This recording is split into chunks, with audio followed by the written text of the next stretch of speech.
Hello, and welcome to this very special episode of Spill Your Beans. Today, our guest, the Honorable Mayor Henry Braun. Welcome to the show. Jazz, good to be here. Well, thank you for letting us be in your office, literally here filming. So sorry for taking it over, but pleasure being here. Yeah, Right. glad to have you here. All right, well, let's get right to it. So tell me a little bit about yourself. Like, Abbotsford is home. How long has it been home for? Well, my parents were refugees in the Second World War and ended up in South America. Came to Canada September 4, 1953. Stopped in Steinbach, Manitoba for about 2 months. And my dad said it's way too cold here. So this is now October, November, and came to Abbotsford and I've lived here ever since. All right. Now, was that an easy transition? Did you have family, friends in town here? My mother had a sister who was married here. They came direct from Germany, from the refugee camps. And so that was the only people that I knew here. But yeah, it was tough. You know, we came as refugees. My mother made my clothes, shirt, pants. You know, it looked a little different than what you would buy in a store. And so, you know, kids made fun of me when I started school. Couldn't speak a word of English. I guess it didn't matter if they made fun of you then. You didn't understand what they were saying? Yeah, but they were laughing and pointing fingers. You know, even if you don't understand the language, you understand the body language. Yes, yeah, definitely. So she made your clothes. Yeah. So how did you find making friends and getting a social circle here?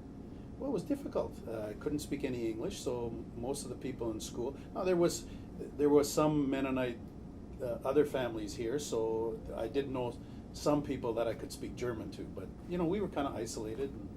And off by ourselves in the corner. Well, Mennonite families you brought up. How did you meet them? Like, how did you know there were?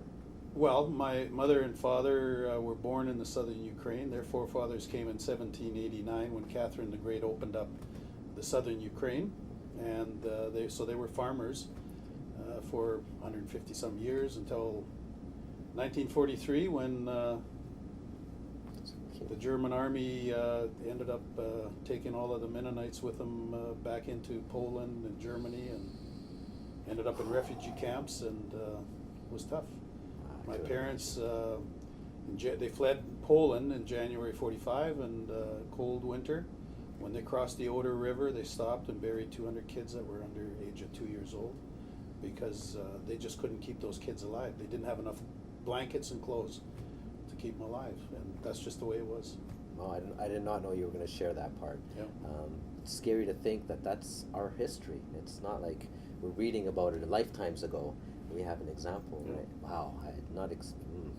Okay, you changed my whole persona here for a second there. Well, let's get into the faith then, and how does spirituality and faith play a role in your life, or even as mayor? And you don't have to get too personal, but as personal as you want. I would love it if you opened up.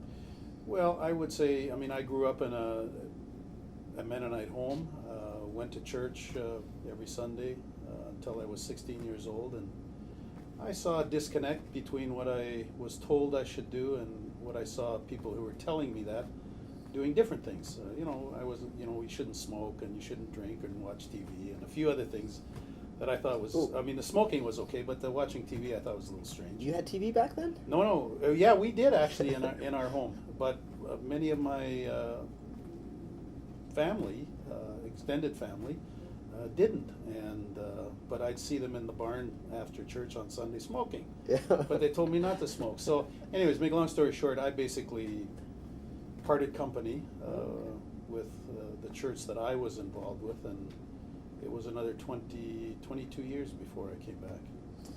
What brought you back? A tough time in my life. I had worked, when we came to Canada, I remember very vividly my father being spat on by some young people. He had a bicycle because he couldn't afford a car, and I was running beside him. And they were yelling, they were young people, probably teenagers, 16, 17. And they rolled down the windows, and my dad told me this later. They called us DPs and we should go home. DPs means displaced persons. We weren't welcome here. And the driver spit on my father, and of course I was mortified. I'd never seen anybody do anything to my dad. But we worked our way up through hard work. But I purposed in my heart, I think as a young person, that I didn't want to be a DP, whatever that was. It was a bad thing. I didn't want to be poor because I saw how poor people were treated. and we were homeless in a sense. We lived in a converted chicken coop for the first 3 or 4 months in Canada. I mean, I thought it was great. It was dry, roof over my head. As a kid, I thought it was great, and it was clean. But so I really focused on, getting ahead in life, making money, and I did quite well at that. But then came 21% interest rates in 1981, April, That's right. probably April 81. I remember. I still have scars, Yeah.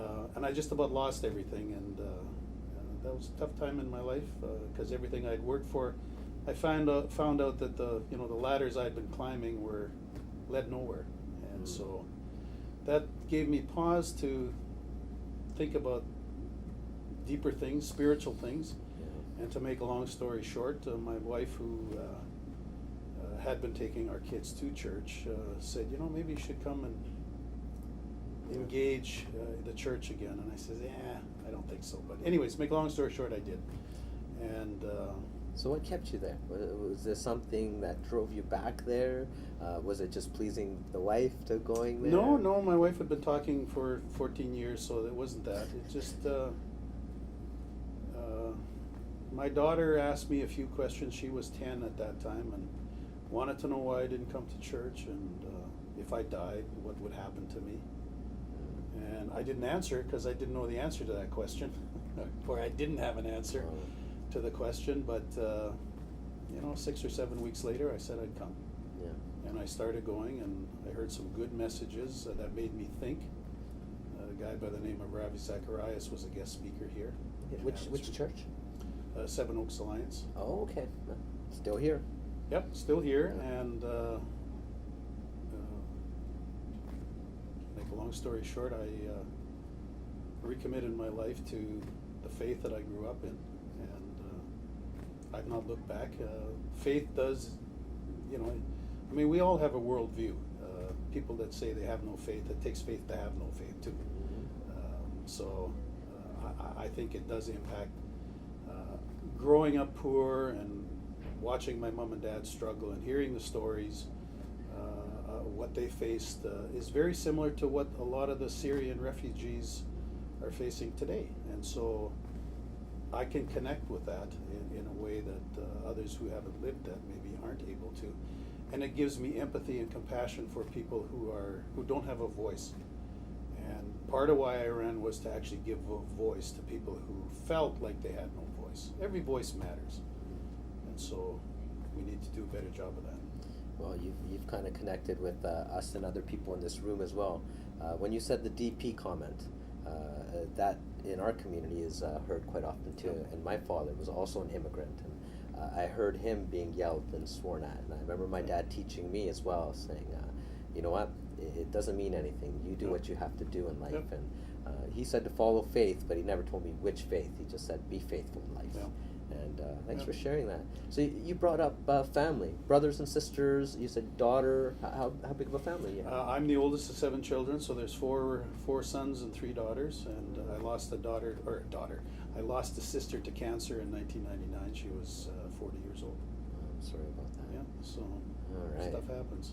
Yeah, you don't know. You just go. So 7, the oldest, youngest? I'm the oldest. You're the oldest of 7. Yep. And 2 immigrant parents. And wow, we're lucky to have them here as our mayor here. Oh, you threw me off actually there. I knew where I was going to go with that, and now all of a sudden I am. Well, actually, you know what? On that note, let's take a break. I really have to figure something out here. So coming back, we'll spill the beans some more with our Mayor, Honorable Henry Braun. Yep.